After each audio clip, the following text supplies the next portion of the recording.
after hanging out with a lot of people in Canada, it's kind of surprising. They do have their own type of lingo. I remember my one good buddy from college in animation. He was like a Chinese dude, but he wasn't necessarily thug. He wasn't gangster, but he had that kind of hip hop kind of, lexicon. So every time when we gotta leave, usually they say we gotta bounce, right? Or Yeah. we gotta jet, something like that. So I got that habit from him. And when you're like grow up in a really small city like of 27,000 people, they have their own kind of lingo too. It's like not really a hick. I wouldn't call it hick at all, but they have a really kind of special type of thing going on. Definitely, definitely. Yeah. I grew up in West Virginia, Ohio, Orlando, and here. So, San Diego. Nice. So you have a nice mixture. It's a perfect palette of words and lingo from everyone. It, yeah, I guess you could say that. That's awesome. Okay. Well, you know what? Let's start this up. Right. Let's start it up. So I'm just gonna put a quick new intro video. Let's see how that works, and then we'll start. Okay. Okay. If you want, you can always turn on the video on the side, and then you can see how it looks for you with the video quality and whatnot. Just make sure the volume's down so it doesn't interfere with us. Okay. So let me try this out. Okay, everyone, welcome to the artist journey. Here's our intro promo.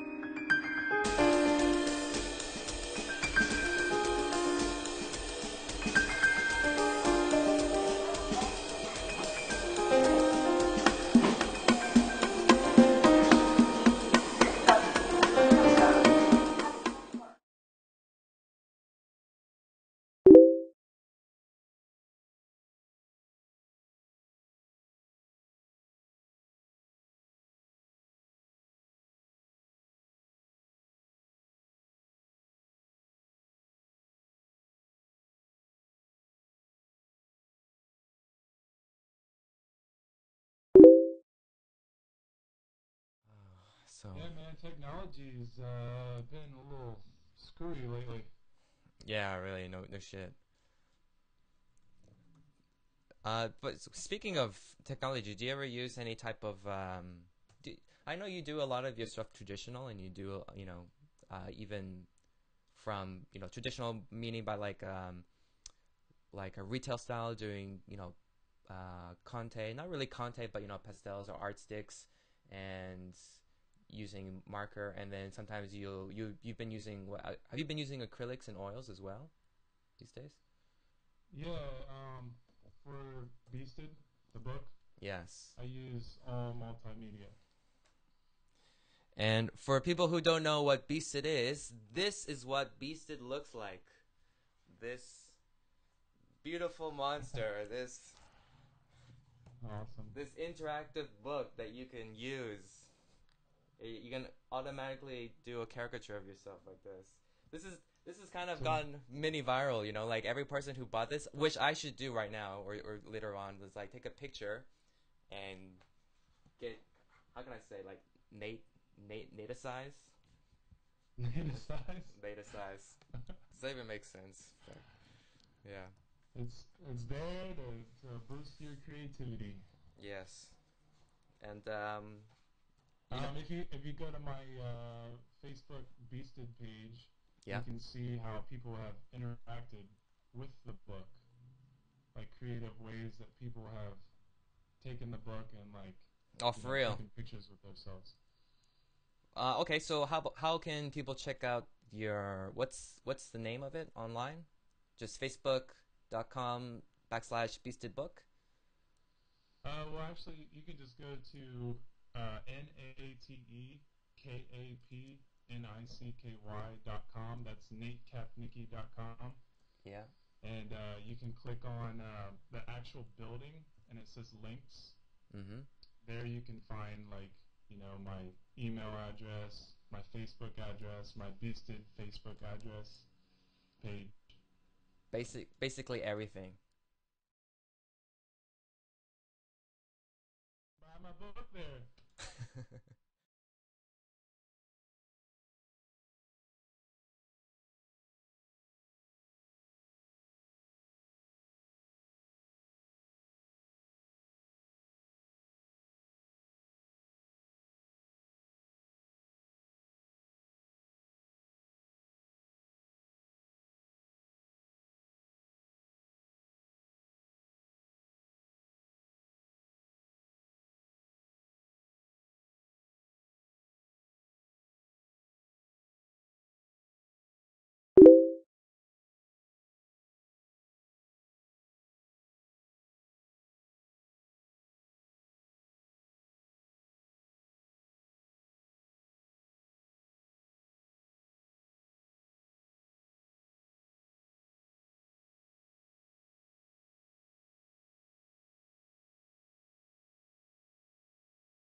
Uh, no, everything's okay now. Yeah. Okay, cool.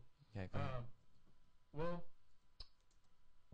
I have a story as a live caricature artist at SeaWorld San Diego. Right. I I was hustling some people, and this family came over, the mom, dad, and the son, Mm-hmm. and the son, they wanted the son to be drawn, and they wanted him to have like a little funny body, the big head, little body thing. And anyway, so he had really, really big ears. I mean, he was like, bam, like they were like this, huge, right? And mom, like he seemed really cool and everything. The mom calls me from behind the stand, Mm-hmm. and she says, "Look, I know you are a caricature artist and you exaggerate, but please do not make his ears bigger than they are." I said, "Well, you know, I've been doing this for I don't mean to sound rude, but I've been doing this for over 7 years. And if you bring attention to your kids' features, Yeah. that they might, they might notice that, and then they'll become self-conscious, Right. because you're bringing attention to it." And she's like, "So are you not going to do what I said, or are you going to just argue with me?" And I'm like, no, it's cool. I'll draw him the way you want me to. That's fine. Right. Right. I'm just letting you know, how I feel about it. Mm-hmm. And she's like, okay. So, and I said, I just want to make you happy. So I went over there and I started drawing him, and it was, I tried like talking to him and having a good time, and we had like a really good interaction, and I drew his face first, and then I drew his ears, and I actually de-exaggerated his ears, and So did he have like cauliflower ear instead of big ears, like he got in a UFC fight? Like he just had, like, I gave him little, like almost nothing ears, like Yeah. just, yeah, like I made them smaller than they actually were. Right. And I did that kind of out of, I wasn't trying to please her so much as more of, I was trying to send a message to that kid, that his, like de-exaggerating was kind of telling him, like, oh, I noticed your ears are big because I know you know your ears are big, but I'm going to show you that your ears are small, Right. and it's smaller than average, and it's, so there was a little bit of psychology, but I wasn't trying to hurt his feelings or anything. But then as soon as I drew his little ears, you know what his mom said? Right. His mom said, "That looks just like you." Right? Right. And that right there killed it for him and her. Like, because I immediately, as soon as she said that, and I was thinking in my head, as soon as he sees this drawing, Yeah. he's gonna think, wow, my mom said this looks just like me, and I have small ears in this, but I know in real life I have really big ears. Right. Yeah.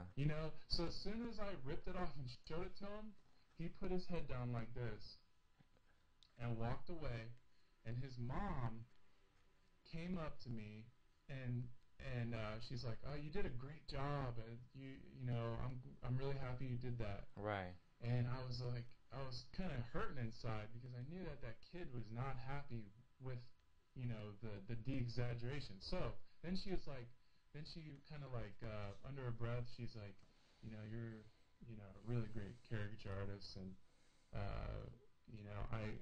I wasn't trying to like tell you how to do your job, and then when she did that, like, I immediately saw her opening up to me, so I thought it was like a perfect time to let her know that I said, look, I understand you're a mom and I understand you care, but whenever you, put emphasis on the fact that your kid's ears are big or any feature, they're going to notice that, and that's what's going to affect them. And I don't mean anything by what I do. I'm just here to, have a good time, and I want to please you, and I want you to, leave here happy. Really. And she's like, I really appreciate, and then she like kind of broke down in a way. It was funny.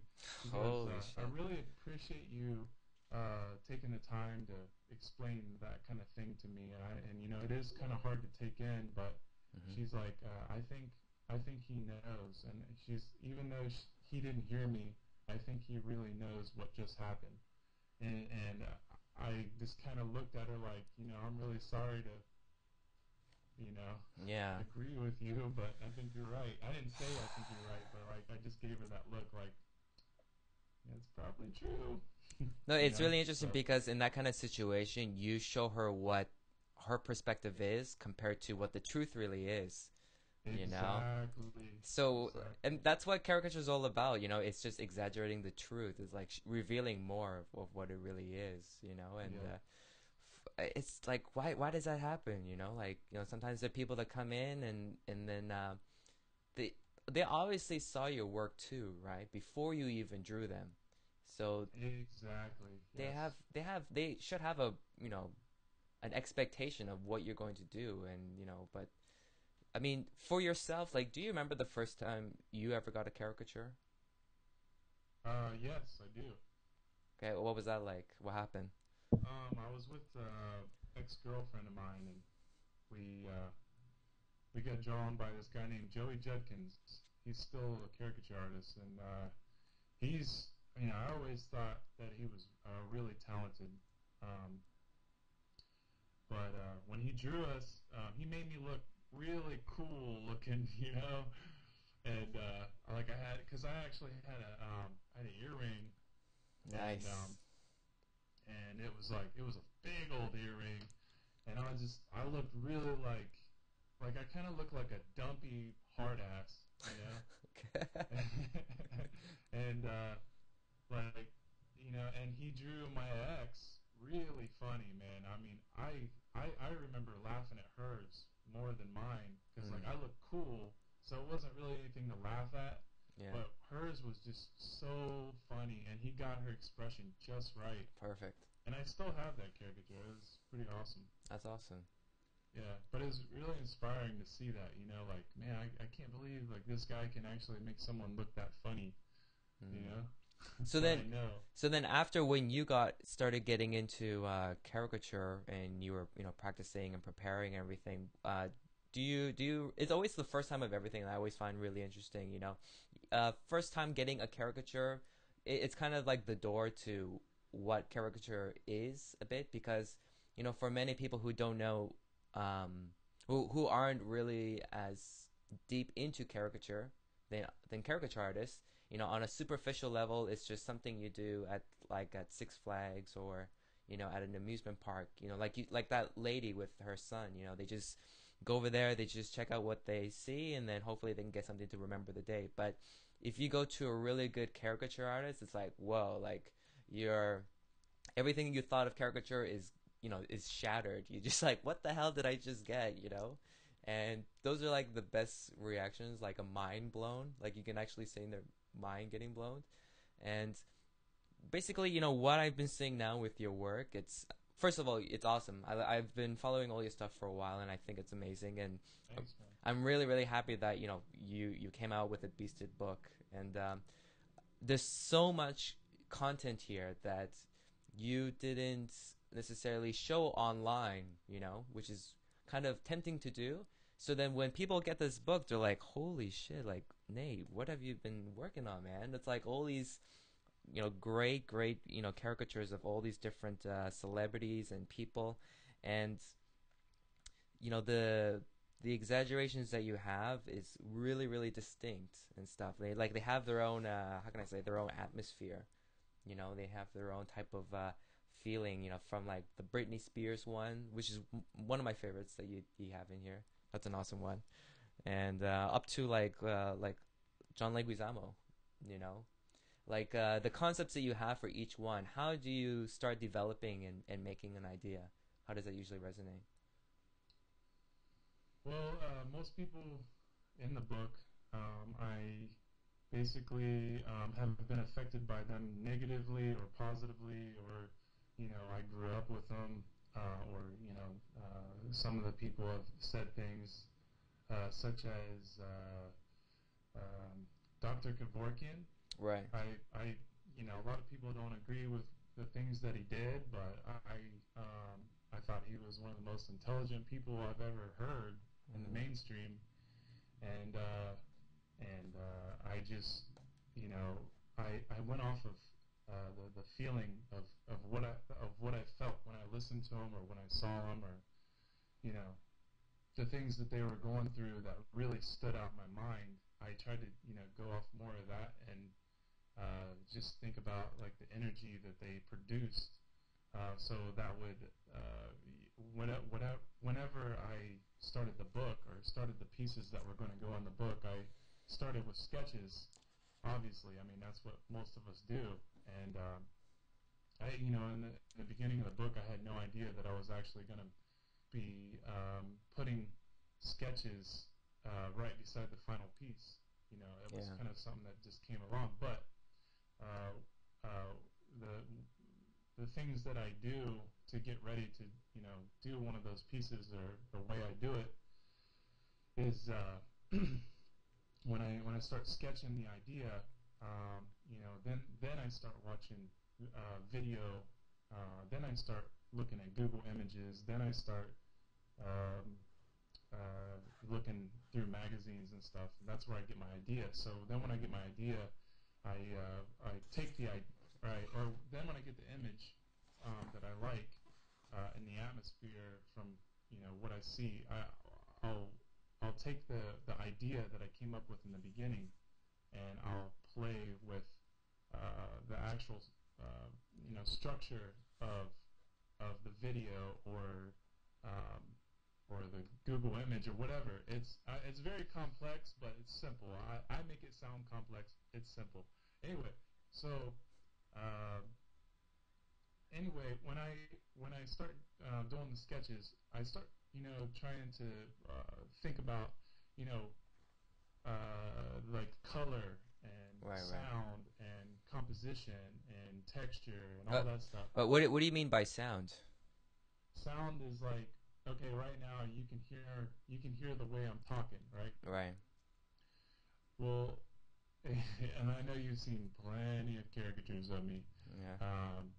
But for those who haven't, if you can just see, hear the way I'm talking right now, if I were to actually draw myself the way I sound, it would be, I'm gonna draw my mouth like to and the rest of my face, like the whole energy is going to set off a sound wave into your head visually, that's going to make you hear my sound without even hearing me with your ears.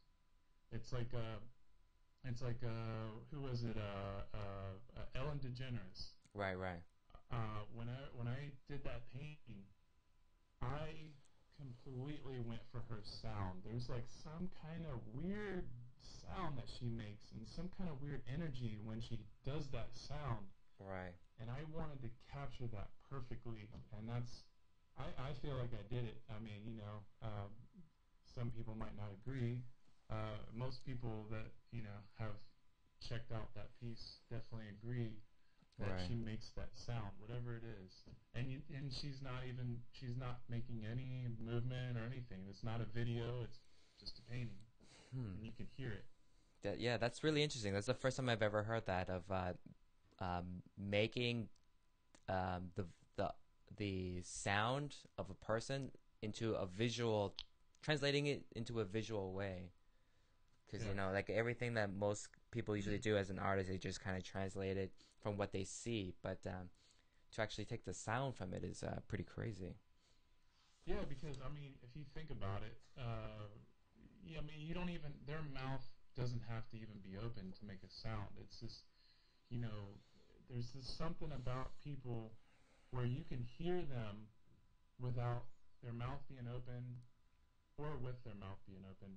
But it's just the way the energy is presented in that specific moment, and I exaggerate that, because once you figure out what the sound is and how you want to present it, then you can exaggerate it. You know, Mm-hmm. So and that's something that I really enjoy is capturing sound. that's crazy. Love it. You Love just you just blew my mind. it.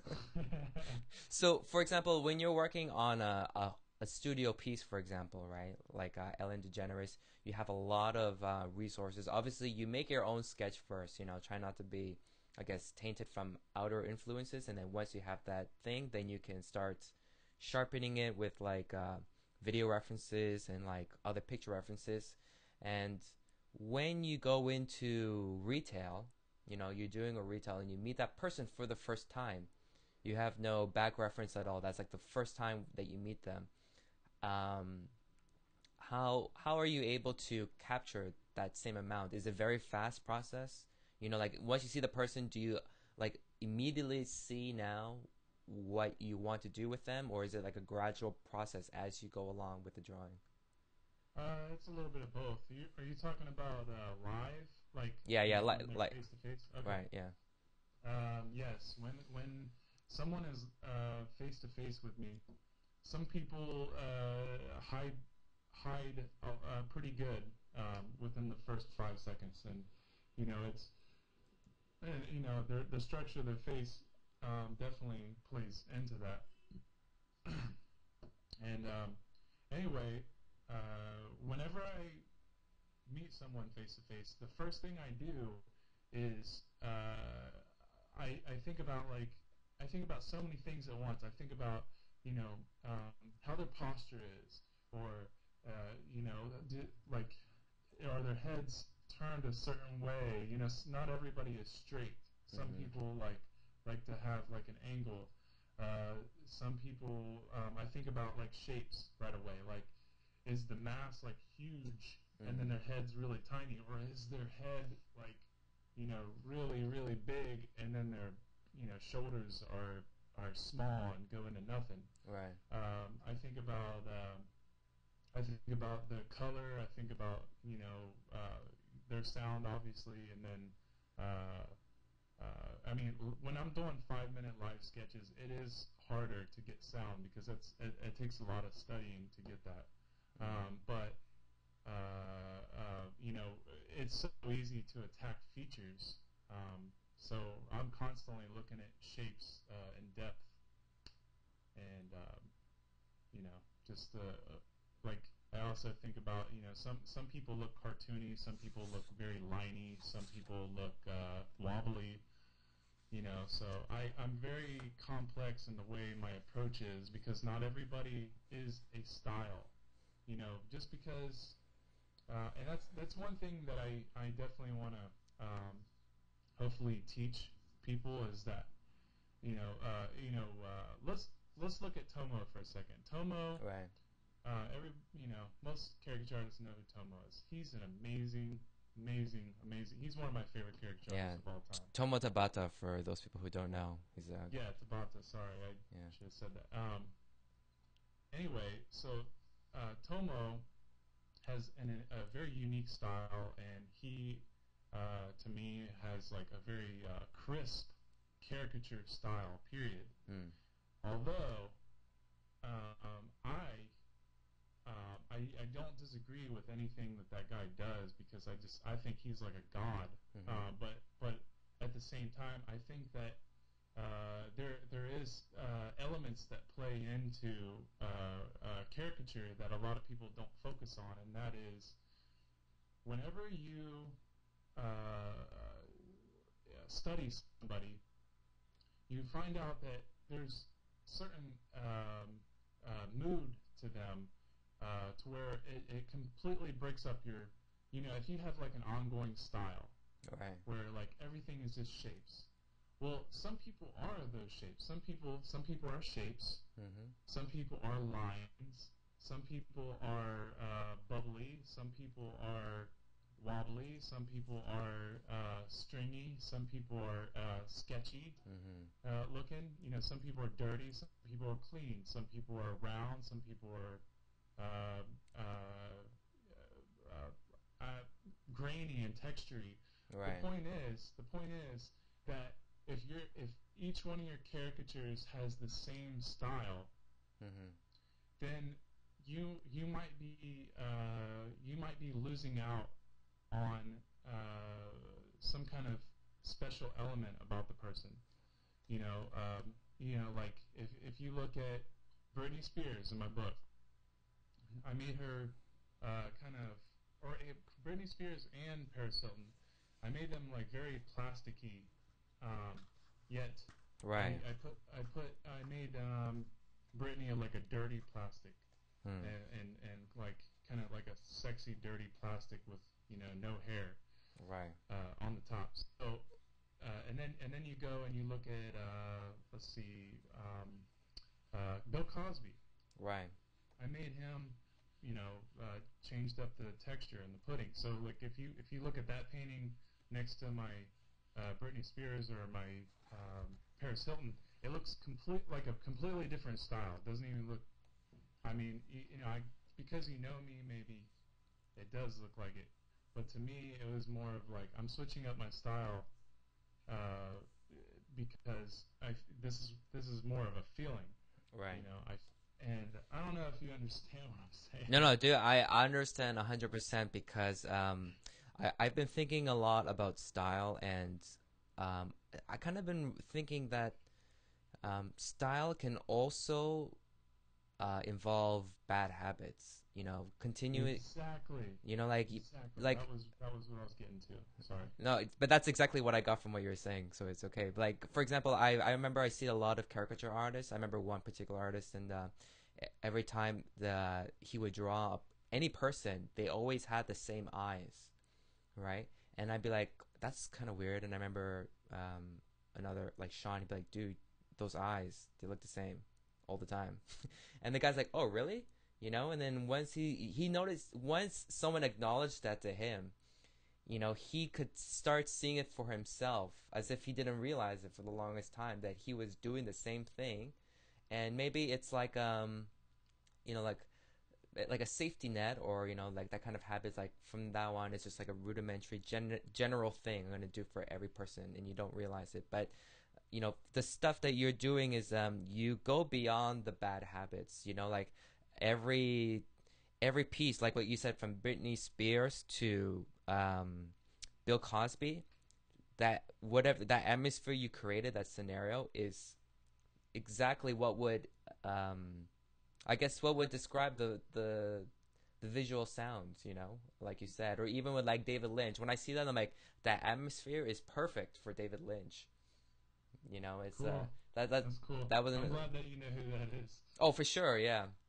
Awesome. Because the thing is like usually people usually draw Aerosmith or Rolling Stones, but here you have a lot of a nice, good selection of different people that most people won't even draw. But you're like, damn, why didn't I even think of drawing David Lynch or something like that? Because he's such an awesome dude, like. And when you Yeah. see that, people are like, dude, that is amazing. I don't think I've ever seen a David Lynch caricature done before. And then the way how you do it, if you're like the first person who draws a new person that no one really has drawn before, but they know, it's kind of like you become that particular standard to how to approach that person. Yeah. Like I kind of get that feeling sometimes when I see like Jan Op the Beek's work. Every time when he's doing like a sketch of a particular person, I do kind of see variations from other people taking references from how he drew one person. Oh yeah. You know what I He's mean? And then slowly, it's like once someone does a really, really good one, like that's awesome. And then from that point on, it starts to trickle down and influence everyone all around them. But then once in a while, you'll get one guy who'll just go, on the other side and just totally beast it up, make something completely different. yeah. I'm trying to think of some more examples because I think that's one thing that it's like like when you work in a park retail or work as a park retail caricature artist, Right. you get in this like rhythm of drawing the same, like not the same, like me personally, I don't have a specific style. So everybody looks different, But Mm-hmm. whenever I was trying to draw for money and draw cute, it would just be like, I would try to draw stamps, just, and it hurt so bad that I've been doing it for, 7 years. In the past 2 years, I haven't been able to do that because Mm-hmm. it hurts too much. Like, I can't, I try so hard to draw stamps, and I just can't do it. It's just not in me anymore, and that's a good thing. Yeah. But at the same time, I haven't been able to make that much money either. Uh, but what was I gonna say? The thing is like most of us, we get in this like style and rhythm of drawing that we'll draw something that everybody can. People that look at a piece of work and they don't know who did it. They'll know, or they don't know who did it because it's not signed, but they know who did it because of the style. That's because you do similar things all the time, Right. and that's not a bad thing. It's especially in the park. I'm not even talking about that, but that's just an example of when you're actually doing serious caricatures, and I mean serious by like actually taking it serious and doing like a really good job and really putting your heart into it. Uh, if you keep doing that same thing over and over and over, everybody is going to know it's you, Mm-hmm. and that's like a good selling point. But is it really what fits that that subject? Right. And for me, that's how I feel. But and I don't like look at other people's work and be like, oh, it's the same thing over and over. Mm-hmm. I try to like stay focused on my stuff and continue doing that. But I'm just sharing that because I feel like a lot of caricature artists are so good at other styles. Right. I think if they were to open up and try that, maybe some really cool, exciting things would happen. Mm-hmm. You know. Yeah. Also, uh, for example, for myself, when I started doing caricature, and I started getting deep into it, and I started researching about all these people who were doing caricatures I never found before, like yourself, Aaron, Eric, Ty, basically like the Beast Group, and to see what you guys were doing compared to what's been consistently been done in Korea, for example.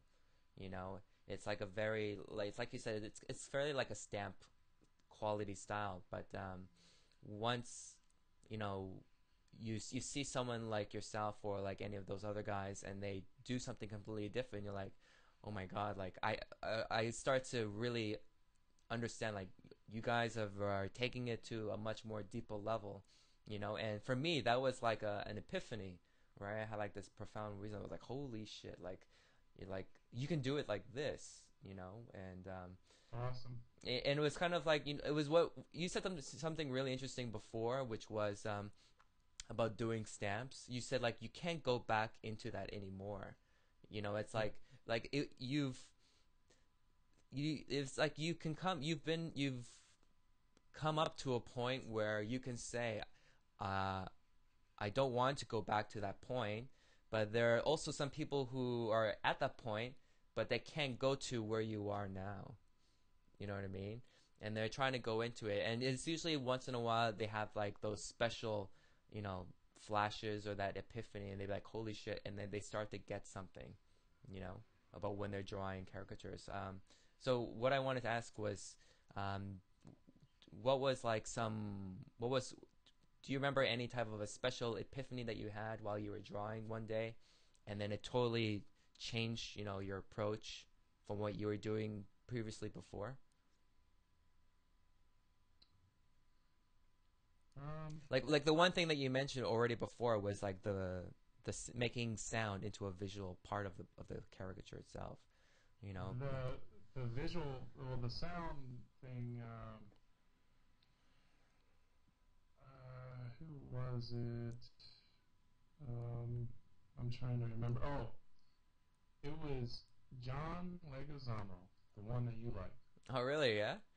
Yeah, when I did that piece, I'll show man, it. I was really out there when I did that piece. I like, um, only had a week to do it for Caricaturama, and I Right. actually used Caricaturama as a way to push me, because like if I saw somebody that was on Caricaturama that I liked Mm-hmm. and that I wanted in my book, I would be like, oh yeah, I'm gonna take this opportunity to go for it, and then this way people can see what I'm doing, Right. and I'll see like I'll get like a little reaction to see what people are gonna think of it Mm-hmm. before it actually gets into the book. Mm-hmm. When I did that John Leguizamo, I I did like I mean if you look on the right side of the spread, you can see all the sketches and Right. progress and Right. everything. So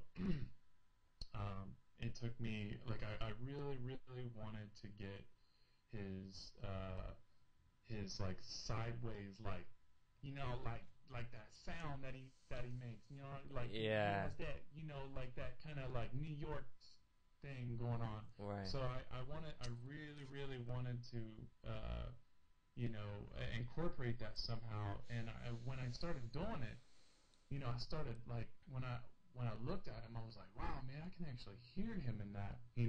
So what I did was I started exaggerating even more, and then all of a sudden, now if you stare at it and absorb it, Mm-hmm. I bet you that you can hear him in that. Like you can hear that like that sound, like Mm. you can feel that sound coming out of him. Right. Yeah. I And don't know if you agree, but that's what I went for, and that's when I realized that I could do that. I know I totally agree, and I can totally see it. It's just in the that slight angle that you have, and how the upper lip and the gums, kind of pull out, so you can see a lot of depth underneath between the gums and the lip, that kind of gives Yeah, it that snarl. And the thing is, like, this is like really exaggerated, but I can totally see who he is, right? So yeah, at what point, when you're doing a caricature, that it becomes too much?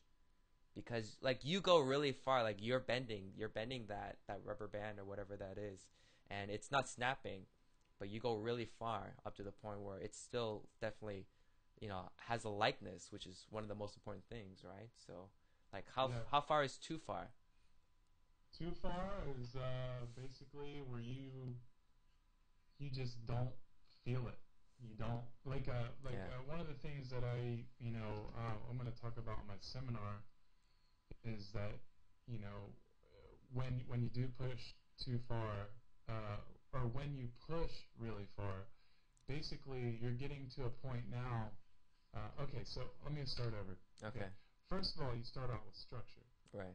Okay, so you start out with the portrait. That's pure structure. Mm-hmm. Okay, there's not really too much feeling in that. Second, then you go, it's like an exaggerated portrait, and you're starting to get some energy in it. Mm-hmm. It's almost like it's still a portrait, but it's like you got some like cool expression that makes it pop out. Mm-hmm. And then you get to like a jacked up mode where it's like, okay, now I'm starting to bend the structure, I'm starting to stretch the structure, I'm starting to give the structure depth, and really focus on the interesting things about the person's personality or features, right? Right. So then I really, really like to take it, as far as I can, which is beasted. Like I like it, take it to a beasted level, Mm-hmm. where it's like so far that it almost gets rid of the structure, just completely rids the structure.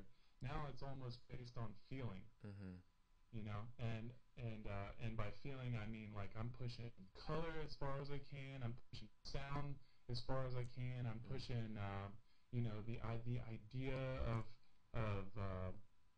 you know of their personality, in crazy directions, Mm-hmm. and I'm trying to control all that as much as I can. And sometimes I feel like I'm a little too tight and not loose with Mm-hmm. it, because sometimes you gotta just loosen up and not make everything so tight, because when you get too tight, then you start to lose energy. you don't want to lose energy when you're going that far.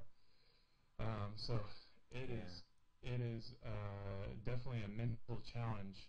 Um, and so when I get that far, and if I start to see likeness slipping away, or I'm just not getting that feeling anymore, Right. then I'll hold back until it actually comes to me, because there's only so much an individual that practices that almost every day can go. You know what I mean? And I practice it all the time. I'm constantly thinking about like what I can do better, and like I feed off of myself, I feed off of other crazy, exaggerated caricature artists, their energy, to push myself, and I think likeness is endless. I mean, I think you can get likeness, and infinite perspectives. Mm-hmm. So it's really hard to tell, like, where the boundary is, where the rubber band snaps. I really can't answer it because of that. But Mm-hmm. I can just say that when I start feeling the likeness slip away, then you know Just I'll pull back. yeah. So So actually, I just wanted to, if it's okay, I wanted to read this one little message that Aaron wrote in your book, the middle word. Do you remember that? oh yeah. Yeah. Is it okay if I can just share with people about this quote? I think it's good. It's such a great quote, Yeah, it's awesome. and it's Go totally for in it. Aaron style. I can't talk like Aaron right now, but I'll just explain what it says. Okay. Just talk like this. It'll be really funny. Well, hey, okay then, everybody. This is Aaron Philby. Welcome to doing our thing together. That's awesome. Okay, so I that's enough from that. uh, Aaron Philby, another well-known caricature artist, he actually came to the podcast a while back, and this is what he had to say about Nate. He said, think of a young, nerdy sort of child trying to get used to the cold water as he wades into a swimming pool, just shivering arms wrapped around himself, weak, beady blue eyes, looking naked without his glasses. Physical activity must not be my thing, he tells himself, and no one makes an attempt to convince him otherwise. So the boy spends a lot of time indoors. He learns to draw, and we shouldn't be surprised that when he enters the grown up world, where money's at stake and where ego is at stake, he plays it safe and he stays away from the big splashes. I think a lot of good artists start out like this little boy. Then there's this other kid, the one who draws because he embraces such opportunity that presents itself. He discovers what unique pleasures drawing and painting are and creating are. It is my educated guess that Nate was that kid in the pool making big annoying splashes while kids like me were building up the courage to take off our shirts. Damn, that's such a beautiful metaphor. Like Yeah. just drawing and swimming and just like taking off your shirt. I you know the thing is that um, I think Aaron is definitely uh, making splashes now, man. I mean, like, and I don't mean that like he's just now a good artist, because I've always looked up to him. I've always thought he's one of the he's definitely probably the funniest caricature artist I've ever seen. Yeah. Every time I look at, like, there's something about Aaron's stuff where he finds the funny in everybody. Like he just finds something where you just like kind of melt inside with laughter when you Right. look at his stuff. And that's like really special, and I really look up to that, and I appreciate that about him. Um, Mm-hmm. but I mean, honestly, I guess what I'm trying to say is he's been making that splash for a long time, but he's just being humble. So Yeah, what a guy. And the thing is, you're absolutely right. He has such a very specific sense of humor, you know? yeah, And yeah, I love it sometimes when he writes on Facebook because, whenever you're writing, it's really hard to get, someone's personality coming through. But yeah. he still manages to do that with whatever he Oh does. yeah. So that's the best thing about Aaron. He's a genius. Yeah, definitely. So, for now, like your book, right? Let's talk a little bit more about your book. We've been talking about it on and off, but how did this book come into fruition? How did this all started? Well, I uh, I was drawing on the forum for ISKA. It was known as NCN, National Caricature Network. Right. Back in between like 2006, 2008, maybe. Mm-hmm. Anyway, so I would get on there with Aaron Philby, and we would get on there and draw like the people on there, and I started realizing that people were starting to draw famous people, and I was like, oh, this is cool. Maybe I should try that. And Right. I actually was already drawing famous people. I just didn't really get into it until I got on the forum. So Mm-hmm. anyway, I started like getting a really cool collection going, and this is during the time when I was following Grigor, which everybody knows is like the god of exaggeration. Yeah. Yeah.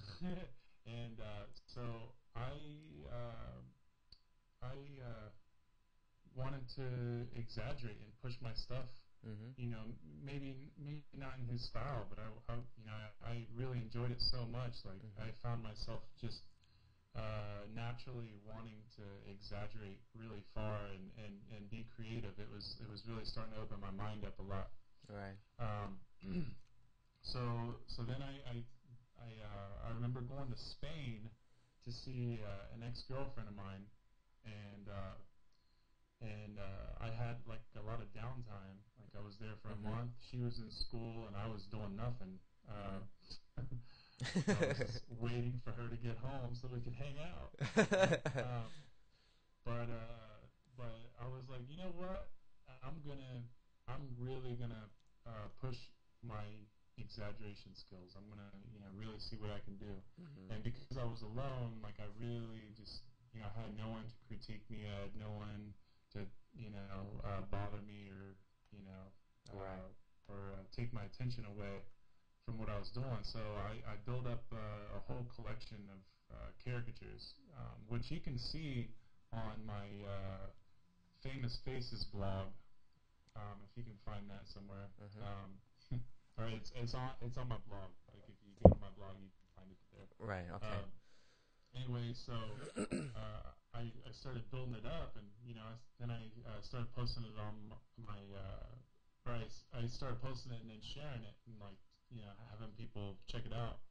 And I was getting some pretty cool reactions, and I started realizing that my stuff was more exaggerated than a lot of people, and I started feeling like this is what I really like to do, and I don't really see anybody else doing it, and I'm hoping that I can find more people than Aaron or Grigor or Joe Bloom, Right. To exaggerate further than this. Like I want to find somebody with crazier energy than me, so I can feed off of it. Right. And so then I was just like, you know what, I'm going to put a portfolio together. And then I started doing a whole bunch of paintings and stuff. Like I think I did like 5 paintings, and within like 7 months. And like of Oprah and who else? I started that David Lynch really long ago too. Oh, really? And Michael Phelps. That Michael Phelps went through so many different changes. But anyway, when I put all that stuff together, I started realizing, why make a portfolio when I could just make a book, Exactly. I was thinking, it's not that far out of my reach. I think I can do it. Because I really enjoy this, and no one else is really, no one else's mentality is like this.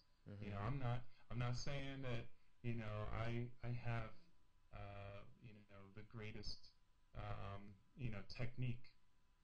But like I definitely feel like my idea is really, really strong, and I feel like, I really felt like my likenesses were always getting better and better and better. So, and that's what I always worked on. When I went to work to SeaWorld, that's what I worked on, was likeness. Mm-hmm. And I love to exaggerate a lot, but I usually did that when I was with one of the beast heads. But like at home, all I wanted to do was do sketches and paint really crazy, crazy, like insane caricature. Um, and I wanted to do other artwork too, and I still do. But my heart was in that at that time.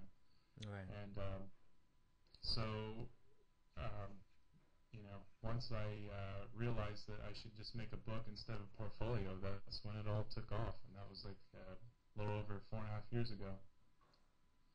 Damn. And now that you've released this book, it had a lot of great reception, and a lot of great support from the caricature community as well.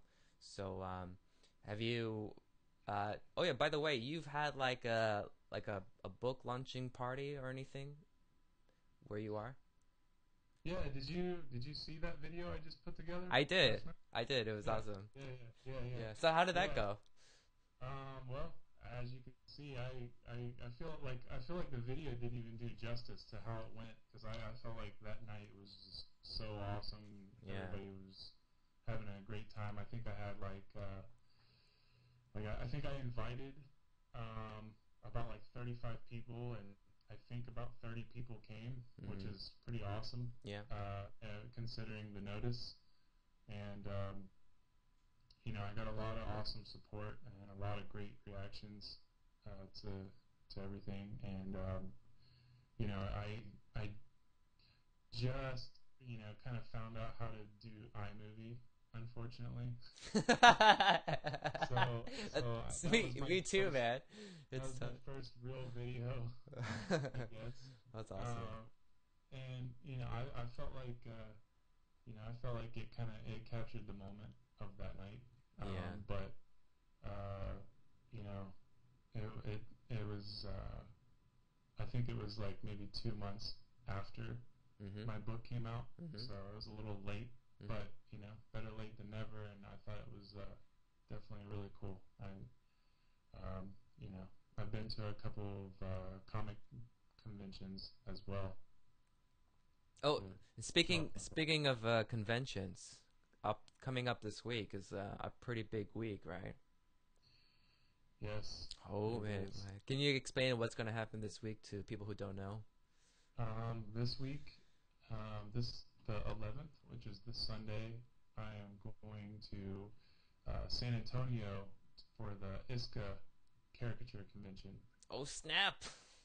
Yeah. Oh, yeehaw! For Texas. Yeah, man. Uh, yeah, it was, or it is going to be pretty epic because, for Oh, one, I have a lot of friends there, and they are all awesome, really mm-hmm. cool people. Yeah. So it's gonna be really cool to get with them, and they're really good artists too. So it's gonna be fun to draw next to them again, and have a few drinks, get to know each other once more, Mm-hmm. um, and I'll be selling my book, Beasted, Awesome. as well as my mini book, Beasted. Um, and the Beast Heads will be selling, which is me and Andy, Brian Oakes, Ty Jones, Yeah. Eric Goodwin, Right. and oh shoot, man. Oh me. Wait, did I say me? Yeah. Well. Did I say? Yeah, and Aaron as well, and Aaron Philby, yeah, he's that guy. going. Oh, he can So go. Yeah. All right. yeah, but he is definitely part of it. Absolutely. We're the six like main people. You're like the And Samurai 7 of the caricature, but with 6. So it's like. yeah. Yeah. Well, see, the thing is, we're growing, and I want to emphasize that Beast Heads is a movement. It's not we're not egotistical pricks that think we're the best. We we want people to join us, Right. who want to be creative and move forward with you know, extreme out of the box thoughts. You know, that want to you know, do things that no one else has ever seen before. That, you know, who have really big dreams of you know, creating really unique things. You know, that's what it's all about. And we accept anybody that, you know, is willing to put in work to, you know, to get to that level. Yeah. If you're not already there. I mean, Ty was a phenomenon, and you know, he's already here, but he actually came out, you know, hung out with us, and we got to know him. You know, it's not like a brotherhood, but it's more like it's family. You know. Yeah. Absolutely. And we feed off of each other's energy. But anyway, that's a side note. You know, the convention, I'm gonna push further than I've ever pushed before.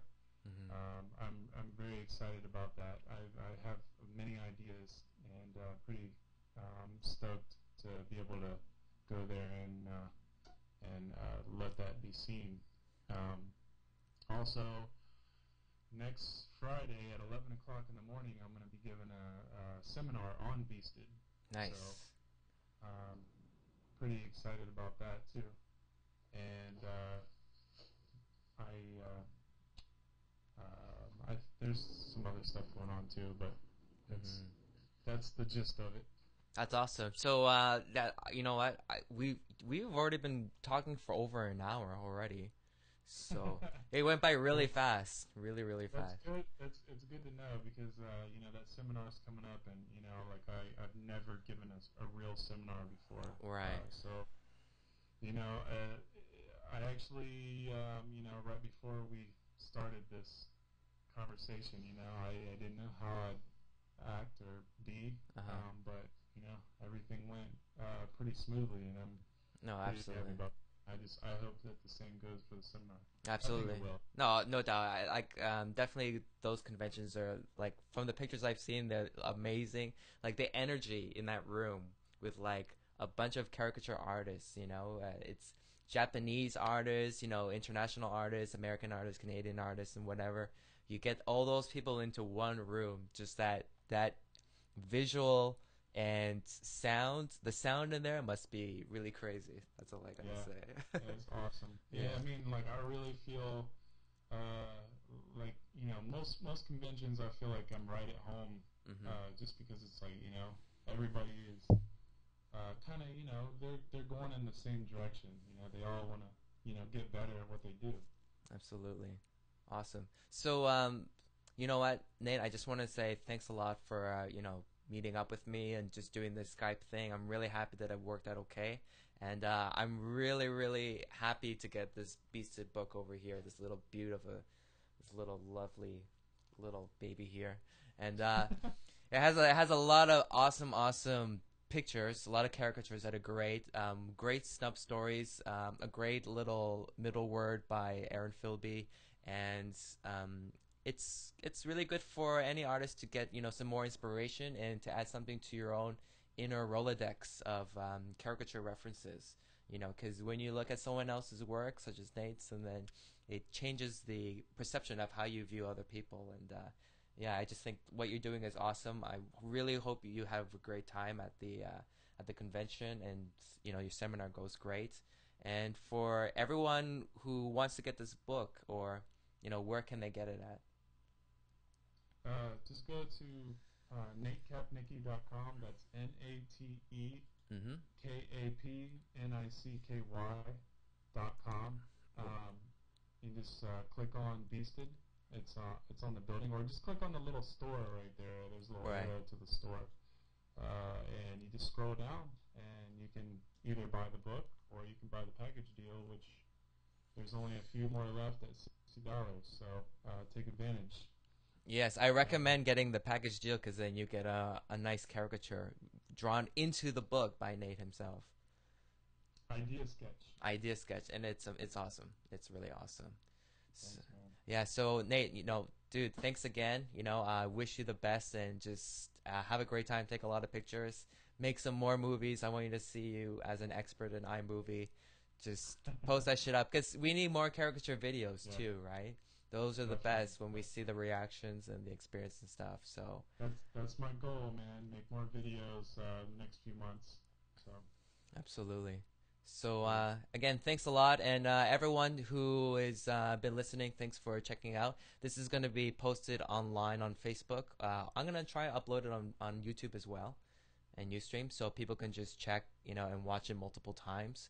I'll be adding Nate's website and the link to where you can check out the book and order online. And there's also some great sublinks to check out all the other characters that he's been doing, both for live and for studio. So people definitely check that out. Also for Artist Journey, it's on Facebook. Just put in facebook.com/myartistjourney and just like it. We put a lot of inspirational posts, funny memes and whatnot, and we're going to hopefully get a lot more cool people to interview and do podcasts like this one today. And yeah, just remember to like and share and just support the community season of caricature artists beasting it up. So, Aaron, any last words for people about? Nate? Oh my God, what am I thinking about? Okay, sorry, Nate. Any last words for everybody out there? Just stay creative, and I'm gonna keep pushing it, and all you caricature artists out there, dream big, and I'll see you eventually. Yeah, very soon.